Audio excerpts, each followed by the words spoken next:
மாயையின் வெளிப்பாடான தாரகன் புறப்பட்டு விட்டான். யானை முகமுடையவன், நான் தான் உலகில் பெரியவன், என்னை விட பெரியவன் யாரும் இல்லை, என்னை அடக்க உலகில் ஒருவரும் இல்லை என்கின்ற மாயையினால் தான் நாமெல்லாம் வாழ்ந்து கொண்டிருக்கின்றோம். இந்த மாயை மட்டும் நம்மளை விட்டு நீங்கிருச்சுன்னா நாம் எல்லோரும் ஞானம் பெற்றவர்களாக என்றைக்கோ அவன் கடலடியை பணிந்திருப்போம். அந்த மாயை அத்தனை சுலபமாக நீங்கி விடாது.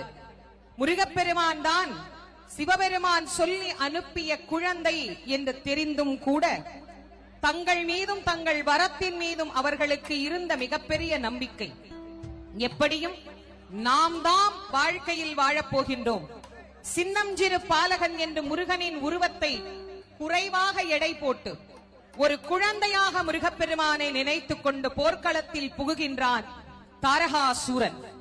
இந்த தாரகன் என்பது ஏதோ இங்கு நம் கண்முன்னே பார்த்து கொண்டிருக்கின்ற ஒரு உருவம் மட்டுமல்ல, நம் ஒவ்வொருவரின் மனதிலே இருக்கின்ற மாயை.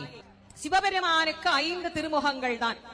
ஈசானம், தத்புருஷம், அகோரம், வாமதேவம், சத்யோஜதம் என்கின்ற பஞ்சமுகங்களோடு அதோமுகமாகிய 6வது முகம் வெளிப்பட்டது. அந்த 6வது முகம் வெளிப்பட்ட போது முருகப்பெருமானுடைய அற்புதமான அந்த வரவு நமக்கு கிடைத்தது. அதனால் முருகப்பெருமானுக்கு 6 திருமுகங்கள். சிவபெருமான் தன்னுடைய நெற்றிக்கண்ணை திறந்த போது அந்த நெற்றிக்கண்ணிலே இருந்த 6 அருட்பெரும் ஜோதிகள் வெளிப்பட அதை வானத்திலே நின்று வாயுதேவன் பிடித்தார். அதை கொண்டு போய் அக்னி தேவனிடம் கொடுத்தார். அதனுடைய வெப்பம் தாழாது அவர் கொண்டு கங்கையில விட்டார். அது வறண்டு திரண்டது. பின் அது நிலத்திற்கு வந்து விட்டது. சரம் என்றால் தர்ப்பை, வனம் என்றால் காடு. சரவணம் என்றால் தர்ப்பை காடு. இயற்கையாக உள்ள நீர்நிலை சரவண பொய்கை. நாம் தடுத்து செய்வது தடாகம். அப்படி இயற்கையான சரவண பொய்கையிலே 6 முகங்களோடு 12 கரங்களோடு அவதரித்த முருகப்பெருமான் தன் அவதாரத்திலேயே மாயையை தோற்கடித்தவர். இந்த மாயனை அவர் வெல்ல மாட்டார்.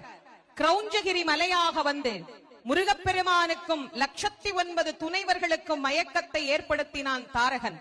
அந்த மயக்கத்தில் இருந்து அவர்களை மாற்றி தன்னுடைய ஞான வேலாயுதத்தை கொண்டு முருகப்பெருமானிடத்திலே இருந்து வருகின்ற வேல் என்ன செய்கின்ற போகிறது என்று நினைத்த அவனினுடைய மாயையை அழித்து தாரகனை முதலில் வெற்றி கொள்ளுகிறார் முருகப்பெருமான்.